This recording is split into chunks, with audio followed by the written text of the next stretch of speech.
The first thing Command noticed wasn't the explosion. It was the silence. For 3 hours and 42 minutes, radio frequency 347.8 transmitted nothing but static. No mayday, no coordinates, no final words. Just the low hiss of dead air over the Hindu Kush, where 16 operators had vanished into a valley that didn't exist on any map the Pentagon would acknowledge. The silence stretched across Bagram airfield like a held breath, and in that stillness, nobody wanted to say what everyone was thinking. 16 men. Gone. The kind of gone that doesn't come with closure or folded flags. The kind that becomes a number in a report stamped with classifications nobody reads. Captain Riza Kahani stood in the operations center with her arms crossed, watching the digital readout flatline across 4 monitors. She'd been watching for 90 minutes. Her flight suit was dark with sweat at the collar despite the air conditioning, and her jaw ached from clenching. Around her, analysts whispered into headsets, their voices tight with the professionalism that comes right before panic. The mission commander kept glancing at the clock, then at the satellite feeds, then at the phone that connected directly to someone in Tampa whose name Riza wasn't cleared to know. Nobody looked at her. That part wasn't new. She'd flown 73 combat missions over 18 months. 73 times she'd taken an A-10 Thunderbolt into contested airspace, and 73 times she'd brought it home with less fuel than regulations technically allowed and more ordnance expended than anyone expected.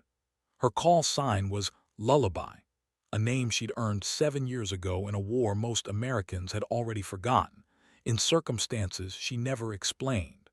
The younger pilots thought it was ironic. The older ones knew better, they just didn't talk about it. "Ma'am." The voice came from a lieutenant she didn't recognize, his name tape reading VOSS in block letters. "Command wants the alert bird airborne in 15. They're tasking Reaper for reconnaissance." Riza didn't move. Reaper can't loiter long enough, not with the fuel geometry from Bagram. "Command's aware, ma'am." "Then Command's sending a drone to confirm what we already know." Voss shifted his weight. "Those are the orders." She finally turned to look at him. He was maybe 24, with the kind of clean jawline that suggested he'd never missed a meal or a promotion. "Who's flying alert?" "Viper 11 and 12, Major Strickland's package." Of course it was. Strickland flew like he was trying to win a medal for every sortie, all aggression and no patience. The kind of pilot who'd put steel on target and call it a victory even if the ground team was still in the blast radius. "Get me Colonel Ashford," Riza said quietly. "Ma'am, Major Strickland already has mission authority." "Get me Colonel Ashford." The operations center was not designed for pregnant pauses, but one settled over it anyway. Somewhere in the back, someone coughed. The mission commander looked up from his terminal, irritation flickering across his face like heat lightning. Riza could feel the room's attention without meeting anyone's eyes. She'd learned that skill early. How to stand in a space full of men who wanted her to disappear and refuse to evaporate. Colonel Dennis Ashford arrived 12 minutes later, his boots echoing against the linoleum with the kind of authority that comes from 30 years of not asking permission. He was stocky and graying, with a face that looked like it had been carved from the same granite as Mount Rushmore and left out in the rain. He'd flown warthogs in Desert Storm back when Riza was in elementary school, and he had exactly 0 patience for bureaucracy, cowardice, or wasted fuel. He was also the only field-grade officer in theater who'd read her jacket without deciding she was a diversity checkbox. "This better be good, Lullaby," he said without preamble. "Sir, I'm requesting mission authority for Solo CAS. Immediate launch. Target area grid November Whiskey 7742. The room went quieter, which shouldn't have been possible. Strickland, who'd been leaning against a desk near the satellite feeds, straightened up. "You've got to be kidding." Riza didn't look at him. "Sir, the valley geometry won't support a 2-ship. Ridge altitude puts any wingman in defilade with no visual and no mutual support. It's a single-ship environment." It's a suicide environment, Strickland said. His call sign was Hammer, which Razath thought was fitting in the way that a hammer thinks every problem is a nail. That valley's been cold for 3 hours. Anything that went in there is already dead. Then I'll confirm it, Razath said evenly. Ashford studied her with the expression of a man doing calculus in his head, the kind of math that doesn't involve numbers. You've flown that terrain before. Twice, both times at night. I know the approaches. Knowing the approaches and surviving them are different skill sets. Yes, sir. He looked at Strickland, then at the mission commander, then at the satellite feed showing nothing but gray mountains and darker shadows.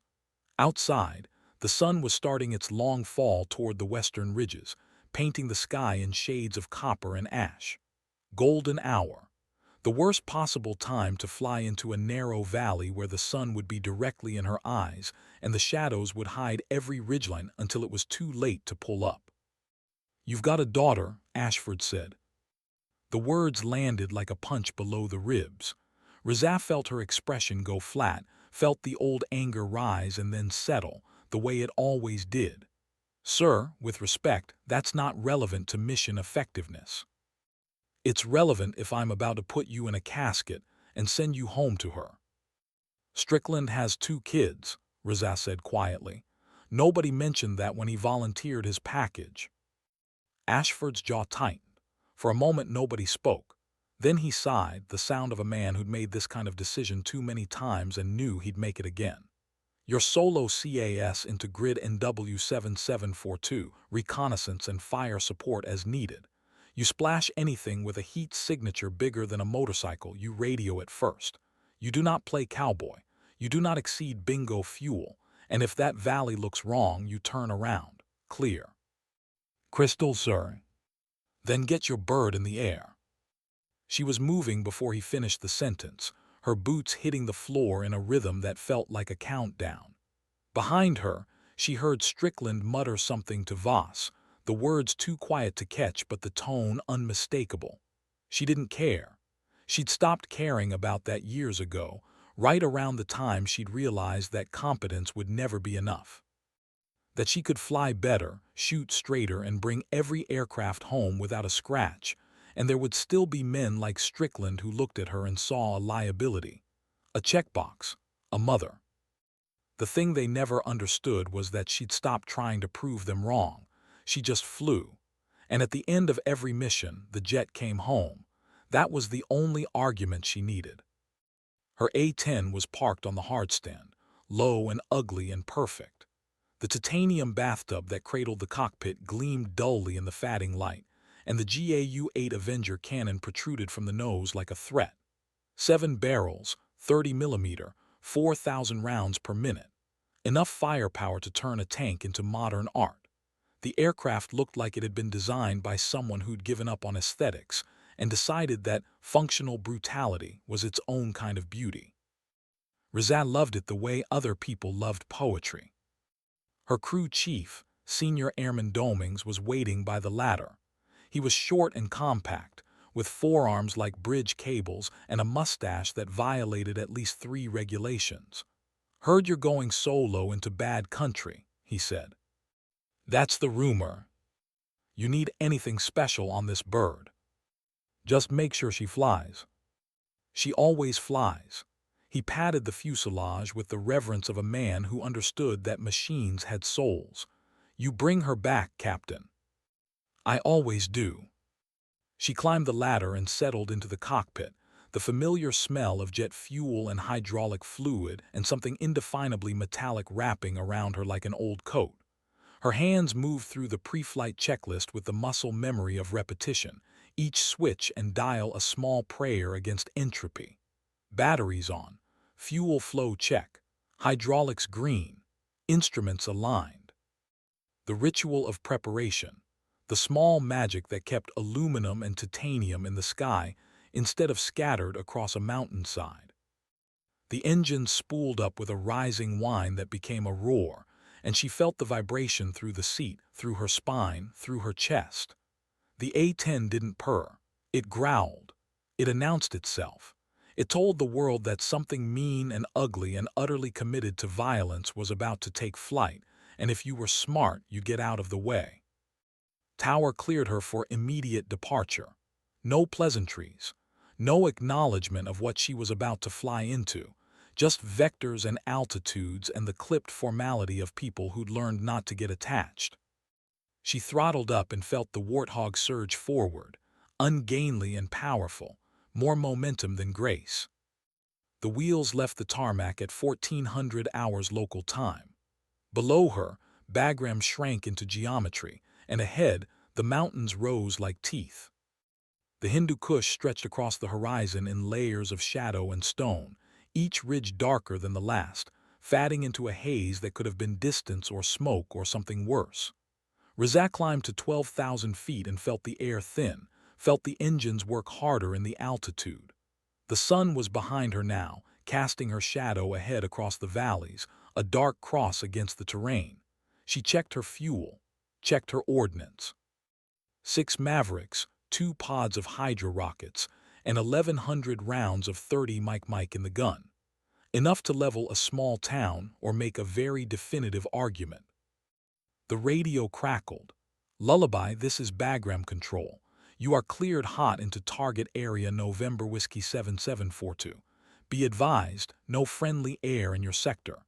You are solo CAS until further notice."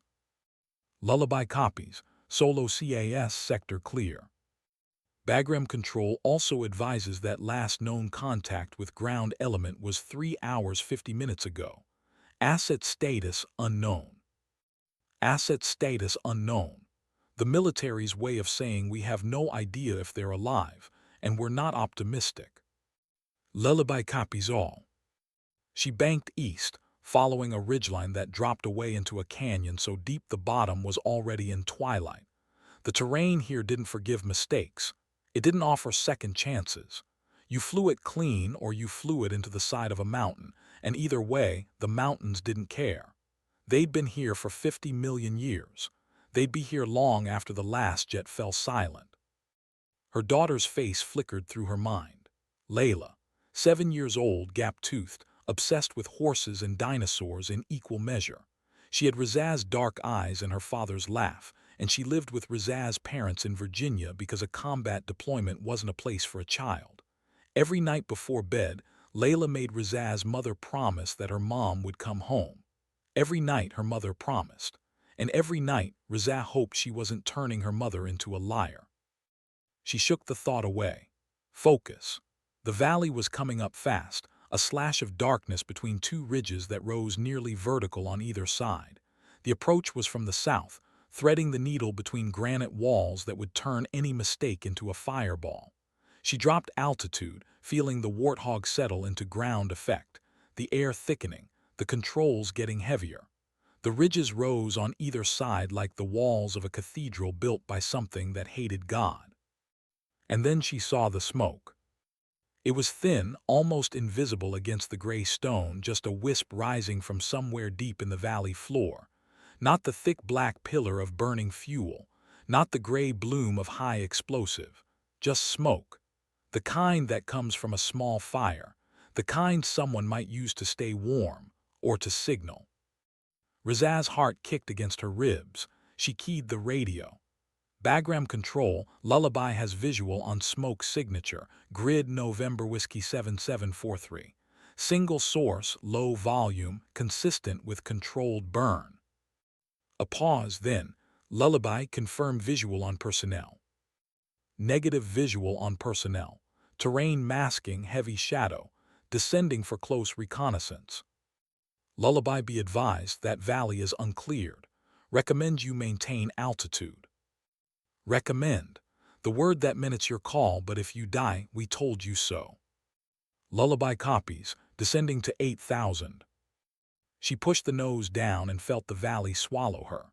The ridges rose on either side, close enough that she could see individual boulders, could see the striations in the rock, could see the way the shadows pooled in the crevices like something alive. The smoke was clearer now, rising from a cluster of rocks near what looked like the remains of a dried riverbed. No vehicles, no wreckage, just stones and smoke and silence. She armed the Mavericks and brought the targeting pod online, the infrared camera painting the world in shades of green and white. And there, clustered behind the rocks, were the heat signatures. 16 of them, tight group, not moving much. She felt something loosen in her chest, something she hadn't realized she was holding. Bagram Control, Lullaby has positive visual on 16 heat signatures. Grid November Whiskey 7743. Minimal movement, cluster formation. Assessing as friendly ground element. Another pause, longer this time. Lullaby, attempt radio contact on emergency frequency. She switched channels, her thumb pressing the transmit button. Any ground element, this is Lullaby, inbound CAS from Bagram. If you can hear this, pop smoke. Static, just static. She waited 10 seconds and tried again. Ground element, this is Lullaby, pop smoke if you copy. Nothing, the heat signatures didn't move. The smoke kept rising, thin and gray and utterly indifferent to her presence. And then the radio crackled. Not words, just a sound. A rasp, like someone trying to speak through a damaged throat or a broken radio, or the kind of exhaustion that makes language impossible. Ground element, say again. Lullaby copies broken transmission. The rasp again, and then barely audible a voice. Lullaby. Her chest tightened. Ground element, this is Lullaby. I have visual on your position. What is your status? Lullaby, we're. The voice broke, dissolved into static. The voice faded into static like it was drowning. Razat tightened her grip on the stick, her knuckles going white against the black polymer. The valley walls pressed closer, shadows deepening as the sun continued its descent. She had maybe 40 minutes of good light left. After that, the Hindu Kush would become a maze of darkness where depth perception went to die, and every ridge looked exactly like the one that would kill you.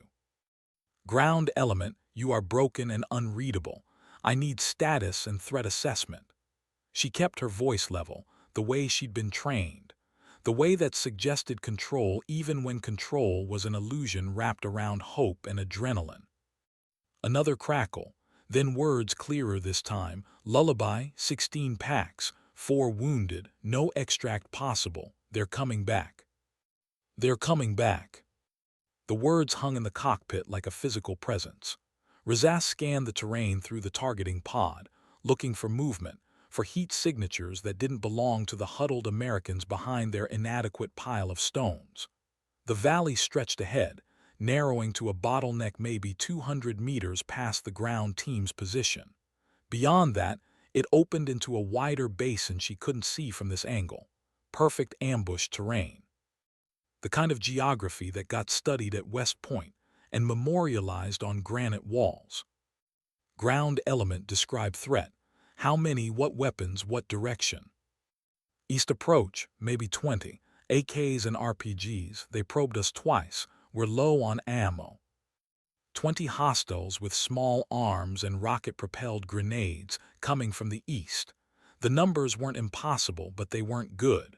The ground team had held them off twice, which meant they'd already expended most of their ammunition doing it. The third probe wouldn't be a probe. It would be an overrun. Ground element, IMC escapable with Mavericks, rockets, and gun. I need you to mark your position and stay down. Danger close is in effect. Copy, Lullaby. The voice was stronger now, touched with something that might have been relief or might have been the last desperate faith that help had arrived before mathematics did. We have. IR strobe. Activating now. Through the targeting pod, one of the heat signatures began to pulse. Infrared strobe, invisible to the naked eye but bright as a spotlight through her camera. It marked them. It also announced their position to anyone else with night vision or thermal optics, which at this point didn't matter because the enemy already knew exactly where they were. Razak climbed 300 feet and banked hard right, keeping the ridgeline between herself and the eastern approach. If the hostiles had a MANPADS, a man-portable surface-to-air missile, she just painted herself as a target by coming in this low. But if they had that kind of hardware, they would have used it already. Probably. The word probably had killed more pilots than enemy fire. Ground element, I am repositioning for gun run on east approach. Keep your heads down. Copy lullaby, make it count. She nosed the warthog down, feeling the airframe shudder as she pushed past the recommended dive angle. The targeting reticle settled on the narrow passage where the valley bottlenecked, where anyone coming from the east would have to funnel through. Her right hand moved to the weapon selector, thumb clicking the gun into active status. The GAU-8 Avenger was essentially a flying gun with an airplane built around it. 30mm depleted uranium rounds, each one a kinetic nightmare designed to punch through tank armor. Against personnel, it was obscene. Against personnel in a narrow valley with nowhere to hide, it was apocalyptic. She waited until the angle was right, until the geometry lined up, until that moment of absolute certainty that separates competence from hope. Then she squeezed the trigger. The sound was not a sound. It was a physical event. The GAU-8 roared to life with a noise like the sky tearing in half, a brrrrrrrrt that rattled teeth and compressed internal organs, and announced to everything within 5 miles that God's own zipper was opening, and hell was about to get an airing out. The aircraft shuddered, slowed by the recoil of firing a gun that weighed more than some cars.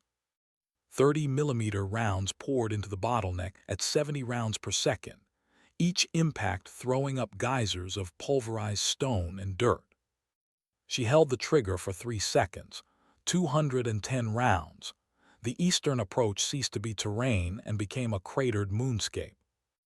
Rizab pulled up hard, feeling the G-forces crush her into the seat, feeling her vision tunnel at the edges. The ridges flashed past on either side, close enough to touch, close enough to smell. She cleared the valley rim and climbed, heart hammering, hands steady. Ground element lullaby is off target. Assess damage. Silence 5 seconds 10. Then lullaby, that was, Jesus Christ, that was effective. Ground element, I need enemy assessment. Are they still coming? Negative. Negative movement. You turned that approach into the surface of the fucking moon. The profanity was unprofessional and entirely understandable. Rizal allowed herself exactly 2 seconds of satisfaction. Then she got back to work. Ground element, I am RTB for rearm and refuel. ETA back on station is 45 minutes. Can you hold that long? We'll hold if we have to throw rocks. Just come back. I will. Stay down, stay quiet, and keep that strobe active. Lullaby is out. She banked west toward Bagram, the sun now sitting on the ridgeline like a brass coin balanced on the edge of the world. Her fuel was at 60%, which meant she could have stayed longer, could have orbited and waited for the enemy to try again. But 45 minutes would give her a full rearm, a full fuel load, and the ability to stay on station until either the ground team was extracted or she ran out of things to shoot. Sometimes the right tactical decision felt like abandonment. That didn't make it wrong. The flight back to Bagram took 18 minutes. The landscape rolled beneath her, beautiful and indifferent, all stone and shadow, and the kind of emptiness that made you understand why ancient peoples had invented gods. She landed with enough fuel to have stayed another 20 minutes. Domings was waiting at the hardstand with the rearm crew, and they swarmed the aircraft like ants on a carcass, efficient and synchronized. Missiles were loaded. Rocket pods were swapped. The GAU-8 was fed fresh ammunition, each belt of 30 mic clinking into place with mechanical certainty. Colonel Ashford appeared while she was still in the cockpit running post-flight checks. He climbed the ladder without asking permission, his face unreadable in the fading light. "Heard you made contact," he said. 16 packs alive, 4 wounded, low on ammunition. I put 200 rounds of 30 mic into their east approach. It bought them time. How much time? Enough for me to get back. He nodded slowly. Behind him, the sun finally gave up and slid behind the mountains, and the sky went from copper to indigo in the space of a breath. Extraction is being coordinated, but the nearest QRF is 90 minutes out, and they have to fly through the same valley you just cleared. Then I'll clear it again. You're planning to hold that valley solo for 90 minutes in the dark. Yes, sir. Ashford looked at her for a long moment. Then he said, "Your daughter's name is Layla."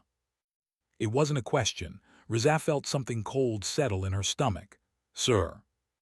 I read your file, all of it. I know about Kandahar. I know why they call you Lullaby. The cold spread.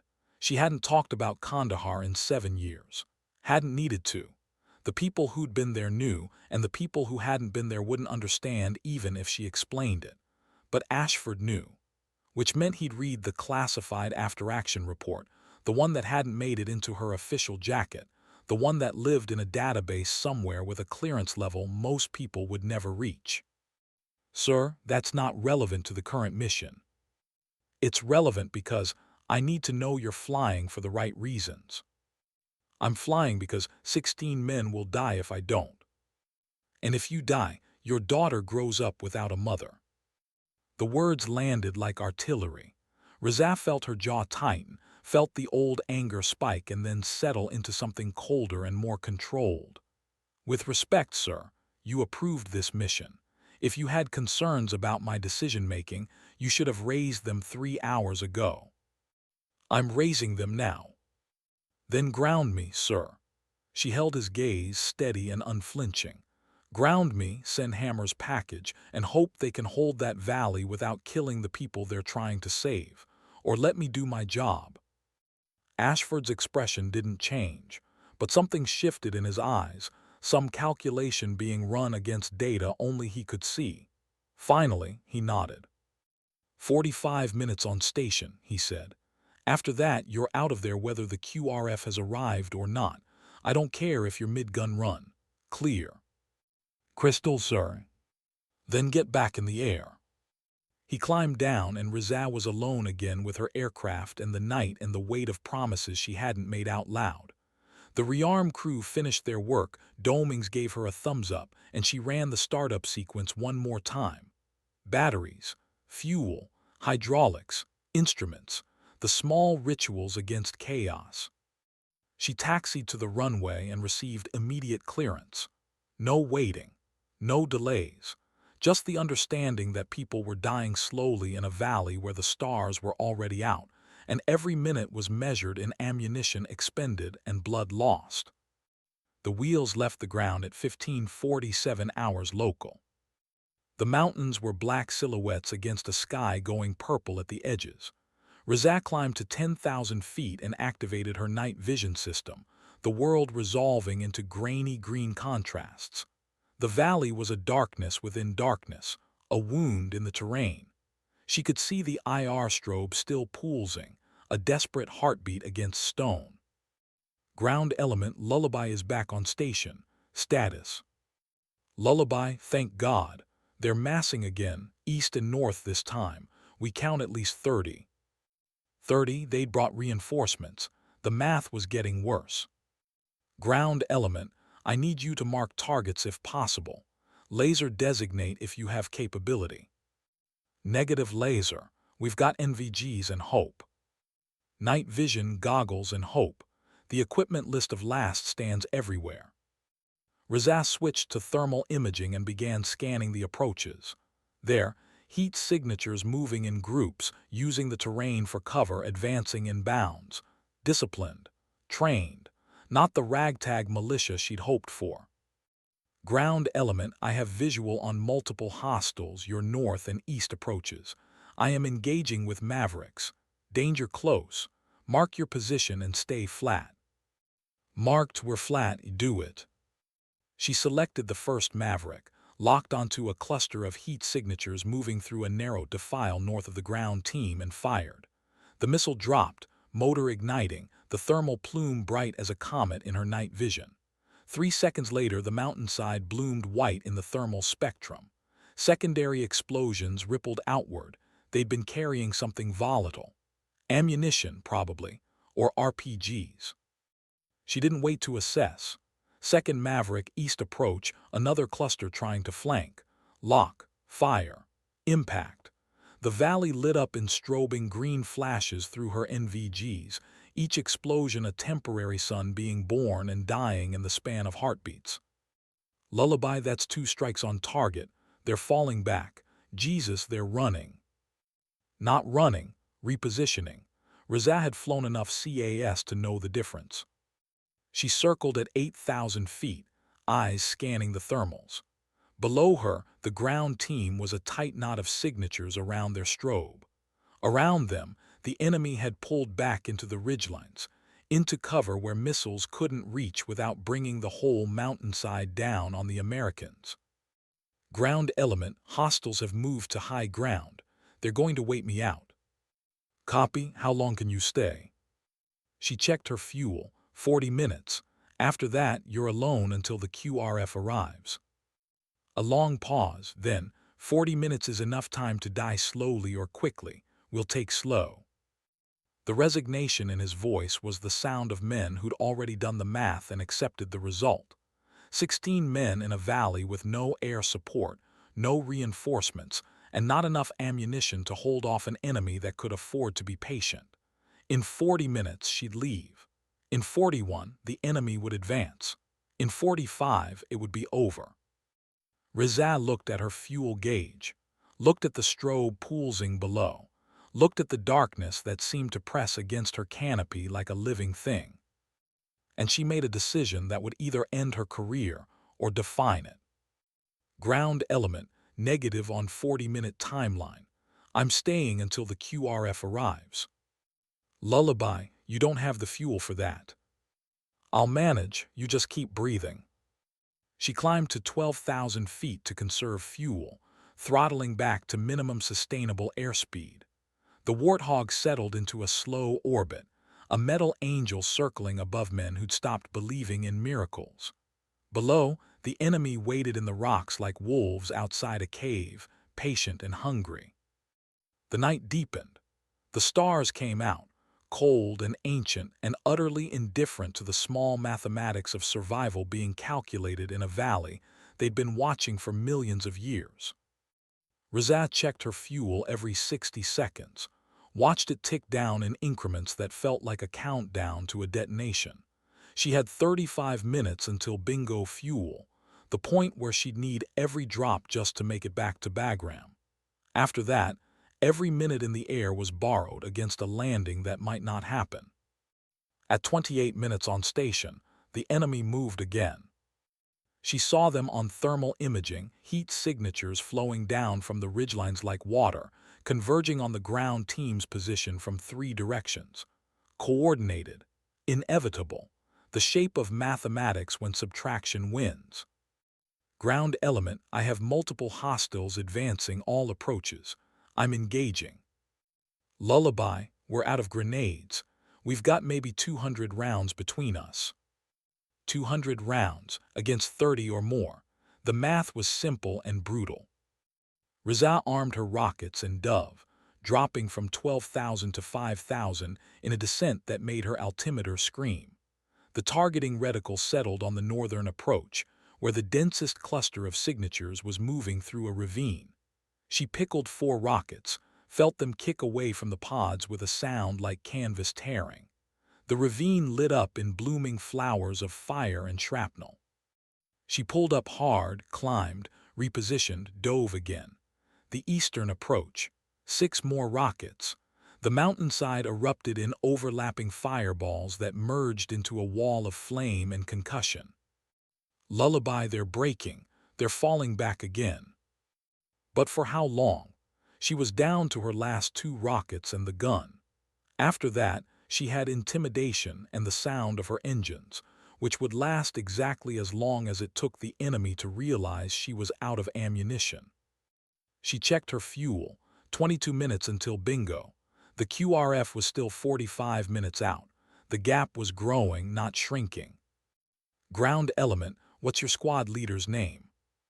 A pause, Captain. Why? Because I need to know who I'm talking to. Another pause longer. Then, Staff Sergeant DeLuca, Mike DeLuca. Why does that matter? Because when I run out of fuel and crash this bird into the mountains, I want to know whose life was worth mine. The radio went silent, not static, silence, the kind that comes from words so unexpected they short-circuit response. Then lullaby, you can't, you have a daughter. Rizza felt something cold and sharp settle in her chest. How do you know that? We all know. Ashford told us before we left. Said if anything happened, if we needed CAS, there was a pilot who'd come, who'd stay. He said her call sign was Lullaby and she had a little girl named Layla and she was the best pilot in theater. DeLuca's voice cracked. He said if we were lucky, you'd be the one flying when things went bad. The words hit harder than any turbulence. Rizza blinked against something that might have been sweat or might have been tears, her hands steady on the controls even as her throat tightened. Staff Sergeant DeLuca, she said quietly, I am not crashing this bird. I am staying on station until you're extracted, and when you get home, you're going to remember that Lullaby kept you alive. How are you going to do that? By being better than the math. She didn't know if she believed it, but she said it with enough conviction that maybe he would. At 15 minutes until bingo fuel, she fired her last 2 rockets into a cluster of signatures regrouping on the eastern ridge.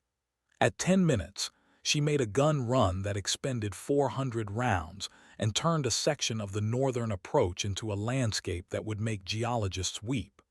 At 5 minutes, the radio crackled. All stations, this is Outlaw 11. Flight of 4 Apache inbound to your position, ETA 6 minutes. Rizza felt something loosen in her chest so suddenly she almost gasped. Outlaw 11, Lullaby has 16 packs at grid November Whiskey 7743. Multiple hostiles high ground on all approaches. I am Winchester on missiles and rockets, low on gun. Copy Lullaby, we're coming in hot. You're cleared off station. She should have left. Should have turned west and raced for Bagram with just enough fuel to make it if the winds were favorable, and she didn't breathe too hard. But she stayed, circling, until she saw the Apache gunships appear on her radar, 4 deadly insects dropping into the valley with Hellfire missiles and chain guns, and all the righteous violence the United States Army could concentrate into a few cubic meters of airspace. Only then did she bank west. Outlaw 11, Lullaby is off station. Ground element is yours, keep them alive. Copy Lullaby, we've got them, get home safe.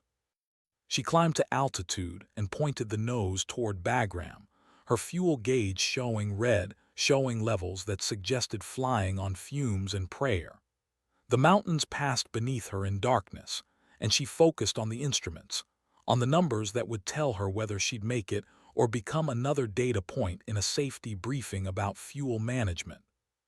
The Warthog's engines coughed once, her heart stopped. Then they smoothed out, and she breathed again. Bagram appeared as a constellation of lights against the darkness, beautiful and artificial and the most welcome thing she'd ever seen. She radioed the tower, received clearance, lined up on final approach with hands that were suddenly shaking. The wheels touched down at 16:53 hours local. The fuel gauge read 50 pounds remaining, enough for maybe 90 seconds of flight.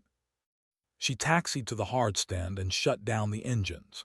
In the sudden silence, she could hear her heartbeat, could hear the tick of cooling metal, could hear Domings's boots hitting the tarmac as he ran toward the aircraft.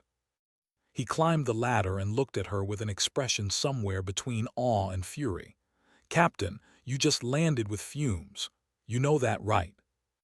I know. You could have died. But I didn't. He stared at her for a moment, then shook his head. You're either the bravest pilot I've ever met or the craziest. Maybe both. She climbed out of the cockpit on legs that felt like water, and the ground seemed to tilt under her boots. Ashford was waiting at the bottom of the ladder, his face unreadable in the harsh floodlights. 16 men, he said quietly, all extracted, no KIA. Rizza nodded, words felt impossible. You stayed an hour and 8 minutes on a 40-minute fuel load. Yes, sir. You violated standing orders about bingo fuel. Yes, sir. You also saved 16 lives by refusing to leave them. She met his eyes. Sir, I did what needed to be done. Ashford studied her for a long moment. Then, incredibly, he smiled. It was small and tired, but it was real. Captain Kahani, you're either getting court-martialed or getting a medal. Maybe both. Right now, I honestly don't know which. Can I go call my daughter first, sir? The smile widened slightly. Get out of here, lullaby. She walked across the tarmac toward the operations building, her flight suit soaked with sweat, her hands still shaking from adrenaline come-down. Behind her, Domings and his crew were already swarming the Warthog, checking for damage, preparing it for the next mission. The war didn't pause for heroics or fear or the narrow margins between survival and statistics. Inside the building, she found a secure phone and dialed a number in Virginia she knew by heart. It rang 3 times before her mother answered. Mom, it's me. Is Layla still awake? She's been waiting. Let me get her. A rustle, small footsteps. Then a voice that made everything else, the valley, the fear, the fuel gauge, seem very small and very far away. Mommy. Hey, baby. I'm sorry I'm calling so late. It's okay. Grandma said you were flying. Did you go fast? Rizaf felt her throat tighten. Yeah, baby, I went fast. Did you see the stars? She looked out the window at the Afghan night, at the stars that were so much brighter here than anywhere else, ancient light traveling across distances that made human concerns seem microscopic. I saw them, they're beautiful. I miss you, Mommy. I miss you too, Layla, so much, but I'll be home soon. Promise. It was the question every child asked, the one that turned parents into liars or prophets. Razat thought about fuel gauges and valley walls and mathematics that didn't care about promises. I promise, baby. Now go to bed. Dream about horses and dinosaurs for me. Okay, I love you, Mommy. I love you too.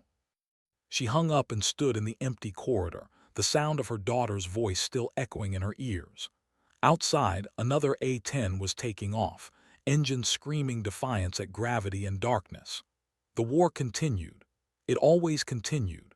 But for tonight, in a valley where 16 men had been certain they would die, mathematics had lost to stubbornness and a pilot who refused to leave. She walked to the operations center to file her after-action report, and though she didn't know it yet, the story of Lullaby and the valley was already spreading through Bagram like wildfire. By morning, it would reach Kandahar. By the next day, it would reach Virginia. And in 7 years, it would reach Layla, who would finally understand what her mother had been doing when she called from halfway around the world to say goodnight. But that was later. For now, Razaz sat down at a terminal and began typing, translating violence and fear and impossible decisions into the sterile language of official documentation. Mission accomplished, all personnel extracted, no friendly casualties. Sometimes the most important stories fit in a single sentence. But the real story, the one about the radio going silent for hours, and the pilot who refused to leave, and the daughter who waited in Virginia dreaming of horses and dinosaurs, that story was just beginning. The days following the Valley mission developed a strange rhythm. Razaf flew her scheduled sorties, CAS for troops in contact, reconnaissance over contested terrain, the standard rotations that constituted life in a combat theater. But something had shifted.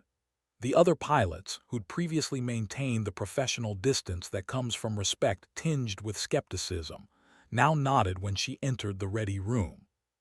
Strickland, who'd questioned her competence 3 days ago, asked her opinion on approach vectors during a briefing. The quiet acknowledgement of competence earned rather than assumed. She didn't talk about the valley.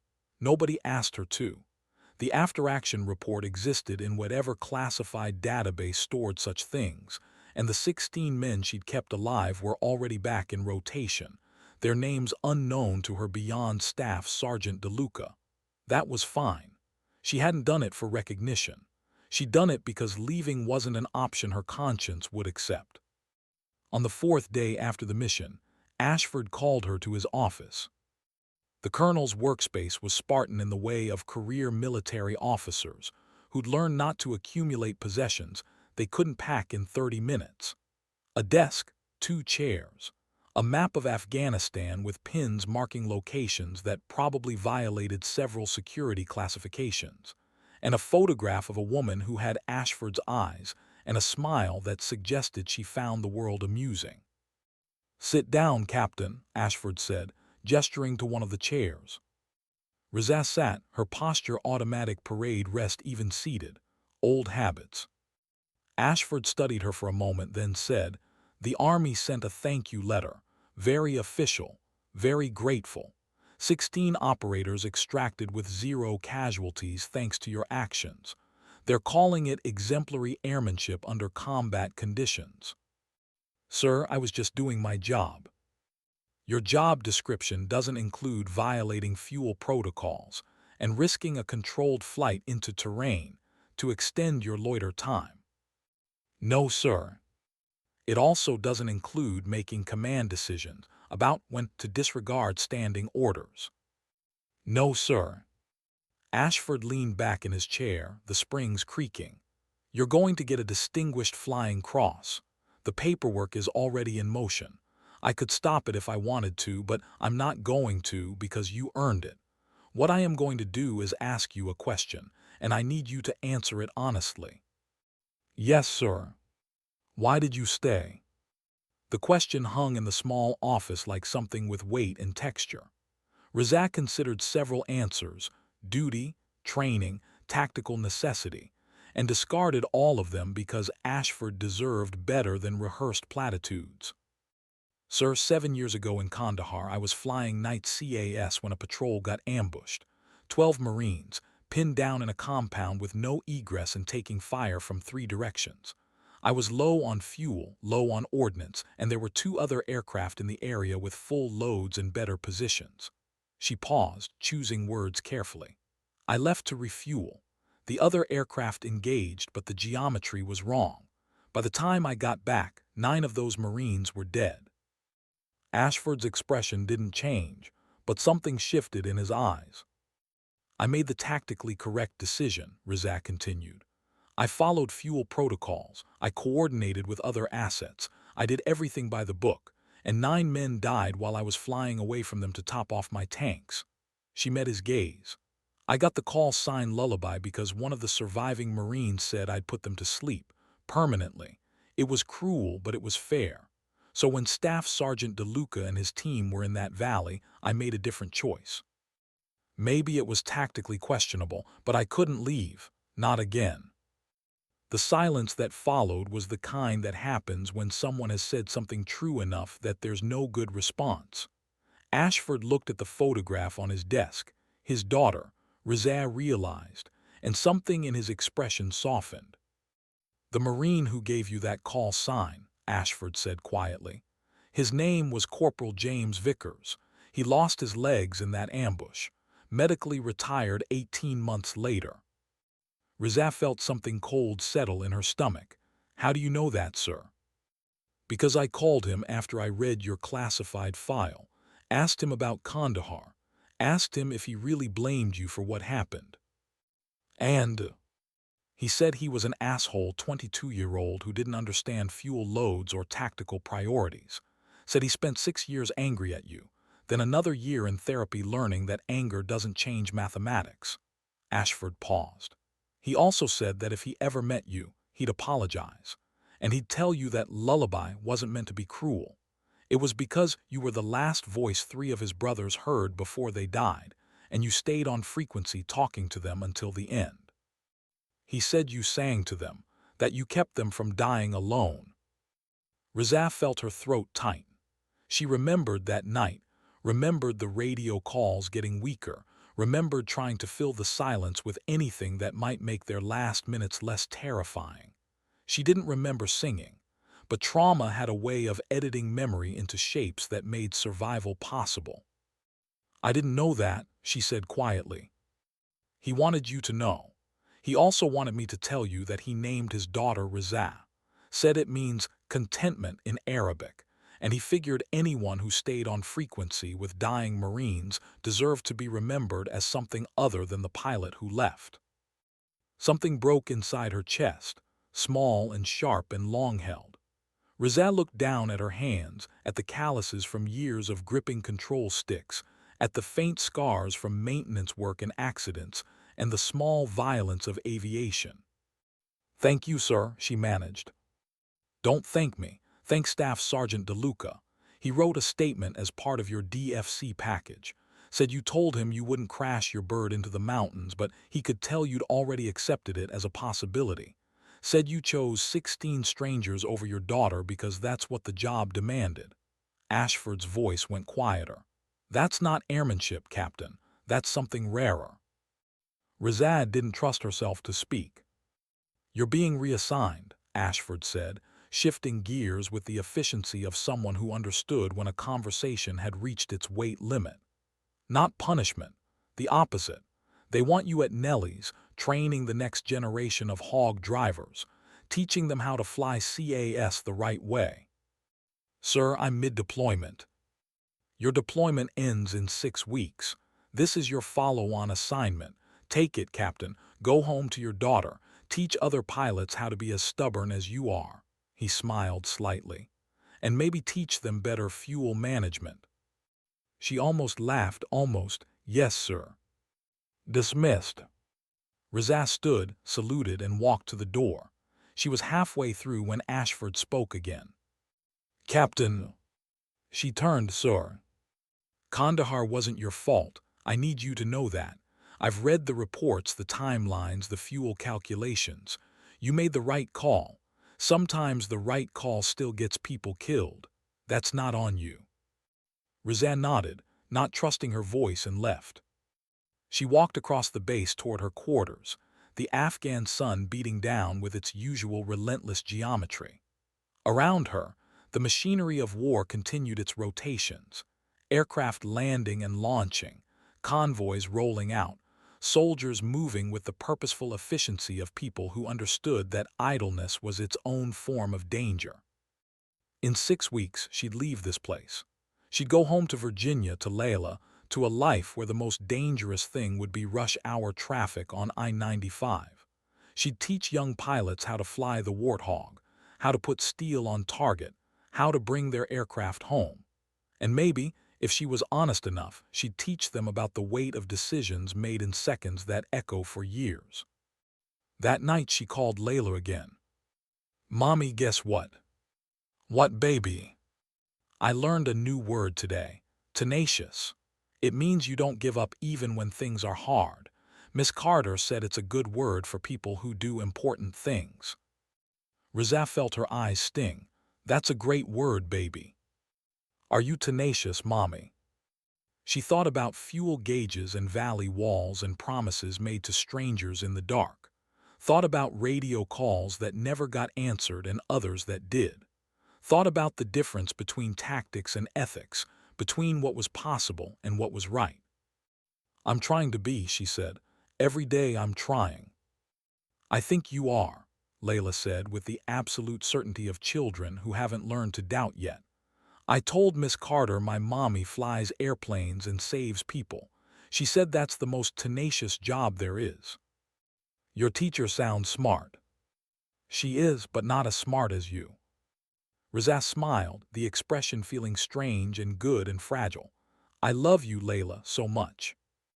"I love you too, Mommy. Come home soon, okay?" 6 weeks, then I'm home for a long time." "Promise." This time when Rizah made the promise, she knew she could keep it. "Promise, baby. Now go to bed, dream about horses." "And dinosaurs." "And dinosaurs." After she hung up, Rizal walked outside and looked up at the stars. They were impossibly bright here, undimmed by light pollution or humidity, ancient photons that had been traveling since before humans invented flight or war or the complicated mathematics of survival. Somewhere in that valley, Staff Sergeant DeLuca and 15 other men were looking at the same stars, alive because of decisions measured in seconds and fuel measured in pounds. Somewhere in Virginia, Corporal James Vickers was putting his daughter to bed, a girl named Rizah who would grow up never knowing she was named after a pilot who sang to dying Marines. And somewhere in the future, Layla would learn what her mother had really been doing in Afghanistan, what it meant to be tenacious, what it cost to keep promises to strangers. But for now, under stars that remembered empires rising and falling like tides, Captain Rizeh Lullaby Kahani stood in the Afghan night and breathed, just breathed, alive, home in 6 weeks, the war continuing without her the way wars always did. The Distinguished Flying Cross arrived 2 weeks before her deployment ended. It came in a box with official seals and paperwork that translated violence into bureaucratic language. The citation mentioned tactical proficiency, courage under fire, and actions that resulted in the successful extraction of 16 personnel from a hostile environment. It did not mention fuel gauges or the specific timbre of a 7-year-old's voice asking for promises. Those details lived in the spaces between official words, in the stories told quietly in ready rooms where pilots gathered to remember that statistics had names. She packed the medal with her other gear, between flight suits and photographs, and a drawing Layla had made of an airplane with a heart on the side. When she left Afghanistan, it was on a C-17 transport loaded with personnel rotating home, their faces carrying the particular exhaustion that comes from extended awareness that tomorrow isn't guaranteed. Nobody talked much. There was nothing left to say that hadn't been said in reports or letters or late-night phone calls when the words seemed insufficient, but were offered anyway.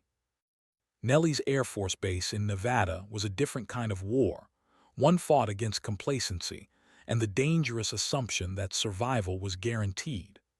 Rizah arrived in spring, when the desert was still tolerably hot rather than apocalyptically so, and was immediately assigned to the weapons school, where pilots came to learn how to be exceptional rather than merely competent. Her students were young, confident, and burdened with the knowledge that their training would determine whether people lived or died in valleys whose names they couldn't pronounce. She taught them weapons employment, tactical geometry, and the art of making decisions when every option was bad and time was measured in heartbeats. She was patient with questions, ruthless with mistakes, and utterly uncompromising about fuel management. "You do not play hero with bingo fuel," she told them during their 3rd week. "You do not decide that you're special enough to ignore physics. You plan your mission to have margins, and if the margins collapse, you leave.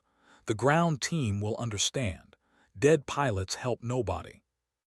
One of the students, a captain named Tors with 3 deployments and a swagger that suggested he thought he'd figured everything out, raised his hand. "Ma'am, what if leaving means people die?" Rizah looked at him for a long moment. The ready room was silent, 20 pilots waiting for her answer. "Then you live with it," she said quietly. "You file your report, you go to the memorial service, and you live with the fact that you made the tactically correct decision and people died anyway, because the alternative is dying yourself and helping nobody. This job doesn't offer good choices, just less bad ones." Tors frowned. "But ma'am, you stayed in that valley past bingo fuel." "I did, and I violated standing orders, risked a controlled flight into terrain, and got lucky that the winds were favorable and my engines didn't flame out. I made a choice that could have killed me and left my daughter without a mother." She paused. "I'd make the same choice again, but I can't teach you to violate fuel protocols and call it tactics. So I'm teaching you to plan better, fly smarter, and create margins that mean you never have to make that choice." The silence that followed was thoughtful rather than challenging. Tors nodded slowly, and Rizah moved on to the next scenario: close air support in urban terrain, where the difference between precision and catastrophe was measured in meters and milliseconds. That night, after the students had scattered to their off-base apartments and the flight line had gone quiet, Rizah drove home to the small house she'd rented 20 minutes from base. It was modest, 2 bedrooms, A yard that would require either extensive landscaping or complete surrender to desert aesthetics, a kitchen that suggested the previous tenants had cooked exactly never. But it was hers, and more importantly, it was Layla's. Her daughter had adapted to Nevada with the resilience of children who haven't learned to fear change. She'd made friends at her new school, developed an obsession with jackrabbits that bordered on academic, and had recently informed Rizad that she wanted to be a paleontologist when she grew up, or maybe a pilot, or possibly a paleontologist who was also a pilot and could fly to dig sites in remote deserts. "How was work, Mommy?" Layla asked over dinner, pasta with marinara sauce, the cooking skill Rizad had mastered through repetition and necessity. "Good, taught some students about fuel management." "Is that the thing where you have to land before the airplane runs out of gas?" "Exactly that." "That seems easy." Rizad smiled. "You'd think so." "Did you fly today?" "Just one sortie, training mission with a new student. He's learning how to talk to ground troops while flying." "Is it hard?" "Very. You have to fly the plane, navigate, talk on the radio, watch for threats, and help people on the ground who can't see what you can see.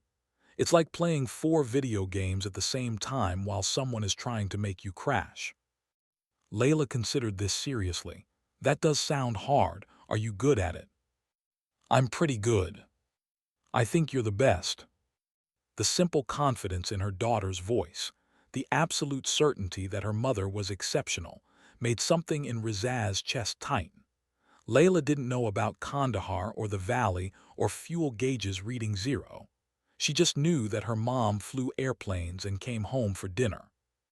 "Thank you, baby," Rizaz said quietly. "That means a lot." That night, after Layla was asleep, Rizaz stood in the backyard and looked up at the Nevada sky. The stars here were different than Afghanistan, closer somehow, more personal. She thought about the students she was teaching, about the missions they'd fly in valleys and deserts and contested airspace where the margins between success and tragedy were always smaller than anyone wanted to admit. She thought about Tor's question, what if leaving means people die? The answer she'd given was true, but it wasn't complete. The complete answer was that you carried the weight of every decision, the ones that saved lives and the ones that didn't, and you learned to function under that weight because the alternative was paralysis. You flew the next mission. You made the next decision. You came home to your daughter and made pasta and answered questions about jackrabbits. And slowly, over years and missions and small moments of grace, you learned that competence wasn't about being perfect. It was about being present, about showing up, doing the work, and refusing to quit even when quitting would be easier. 7 years ago, she'd been given a call sign that was meant as condemnation. Now it lived in her daughter's smile, and in the memories of 16 men who'd walked out of a valley they shouldn't have survived. Now it was painted on her aircraft in letters that suggested legacy rather than failure. Lullaby. The pilot who stayed. The pilot who sang to dying Marines and refused to let math win and came home to make pasta for a little girl who wanted to be a paleontologist pilot. She went inside, checked on Layla one more time. Her daughter sprawled across the bed in the boneless way of sleeping children and went to bed herself. Tomorrow there would be more students, more scenarios, more questions about when to stay and when to leave. And she'd teach them the only way she knew how, with honesty about the cost, clarity about the stakes, and the stubborn insistence that competence mattered more than confidence. The radio had gone silent for hours. But she'd stayed. And in the staying, she'd learned what it meant to be more than just a pilot. She'd learned what it meant to be Lullaby.